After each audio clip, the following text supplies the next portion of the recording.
You're listening to Iceland News Review, the weekly news podcast of Iceland Review.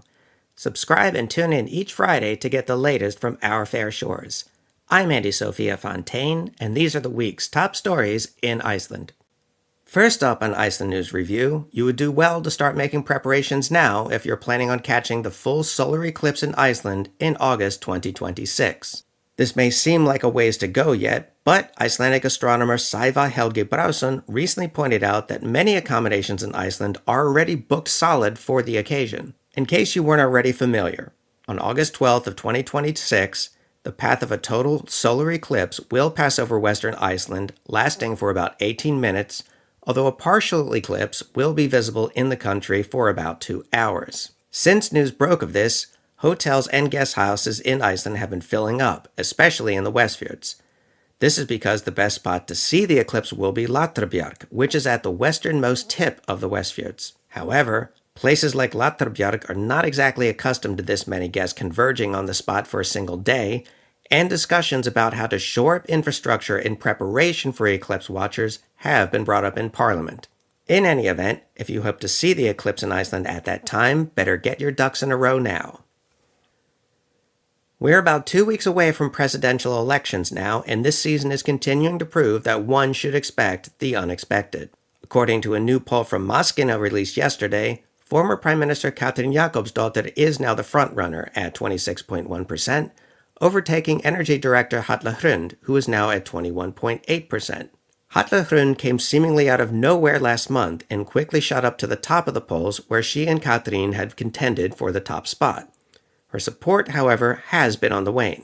The same cannot be said for another Halla, that is, Halla Tómasdóttir, who, after languishing at or near 5% for weeks, has very quickly risen in the polls, surpassing former Reykjavik Mayor Jón Gnarr and is now at 14.9%.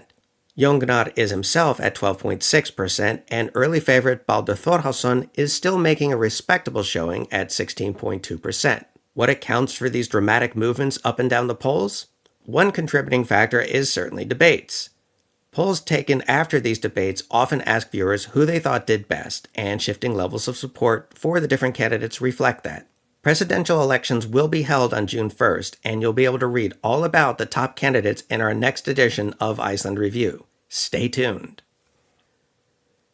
Stígamót, Iceland's Center for Survivors of Sexual Violence, has harshly condemned authorities for the deportation of 4 Nigerians last Monday, 3 of whom were women who are survivors of human trafficking. The women in question, Esther, Mary, and Blessing, have lived in Iceland from anywhere from 4 to 6 years.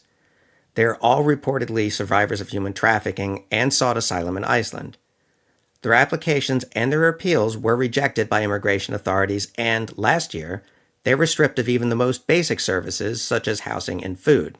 Asylum seekers are forbidden by law from working. They were arrested on May 10th and detained. Despite a medical examination that confirmed that Blessing has an abdominal tumor and a certificate from a doctor stating that travel might endanger her life, the deportation went ahead as scheduled. Drífa Snædal, spokesperson for Stígamót, called the women's treatment, quote, extremely inhumane, end quote, and that they were denied visits from a psychologist or a priest. She added that Stígamót is very worried about the women's welfare, saying that it is likely that they could end up victims of human trafficking again. Drífa says that in her estimation, deporting these women into uncertain circumstances constitutes a breach of international agreements that Iceland is party to. If survivors of human trafficking must be deported, she said, their safety must be ensured at their arrival point. The women stopped at Frankfurt, but from there were being sent to Nigeria, and while Stígamót is trying their best to monitor the situation, Drífa is not especially optimistic that there is much that they can do. In better news, a new report from ILGA Europe puts Iceland in second place in Europe when it comes to the rights of LGBTQIA+ people. This marks a significant climb from even last year and from previous years. The ILGA Europe report examines and assesses LGBTQIA+ rights in European countries on a number of criteria, including legislation, social attitudes, and related factors. The report notes, quote, with 83 points, Iceland jumped to second place with a rise of 3 places as a result of the new legislation banning conversion practices, and ensuring that trans-Pacific healthcare is based on depathologization. In fact, Iceland's position is well above the European Union average of 46.81% and of Europe as a whole at 41.56%. Iceland has been steadily climbing up the ranks since 2019 when it was at just 40.2%.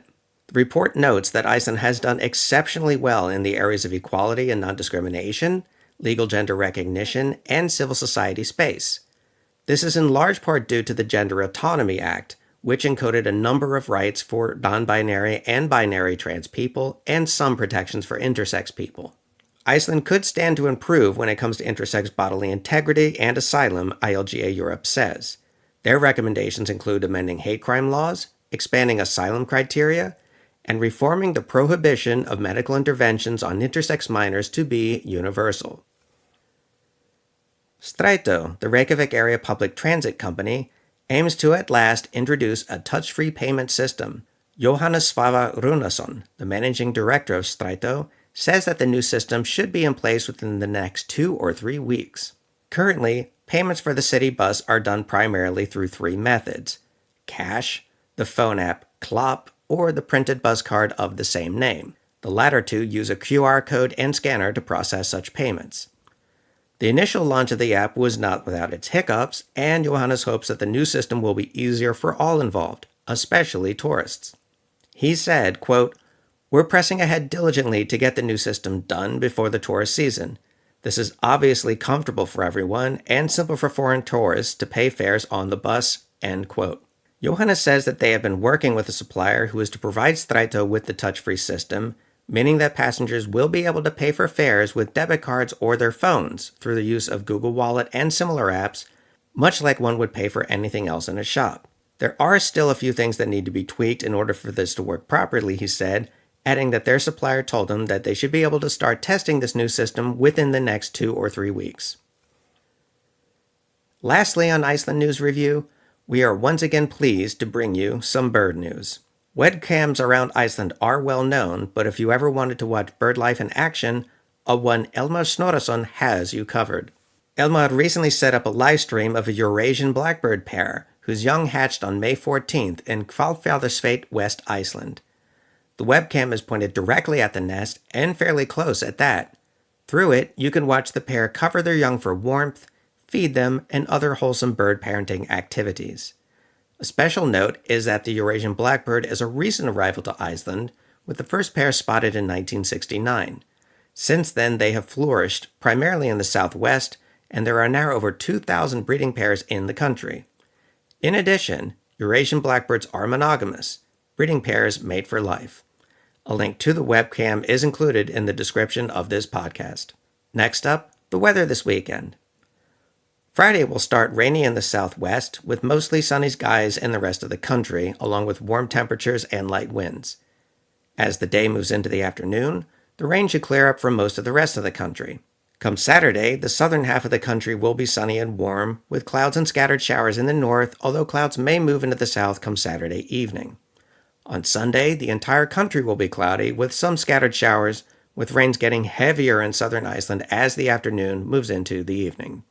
As for road conditions, bear in mind that all roads into the Highlands are closed to regular traffic, so don't try heading up there unless you're in a glacier tour group or something similar. Apart from that, coastal roads are in very good condition, but roads leading into Grindavik, southwest Iceland, are closed for all but authorized personnel only.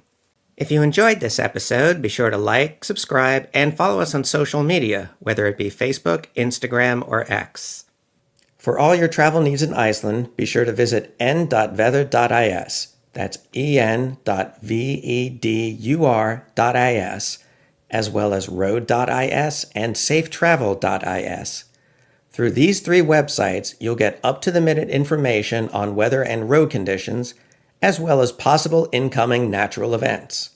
By staying updated through these sites, you'll not only save yourself a lot of time and money, you'll also be able to enjoy Iceland with peace of mind. That's all for me this week on Iceland News Review. Be good to each other.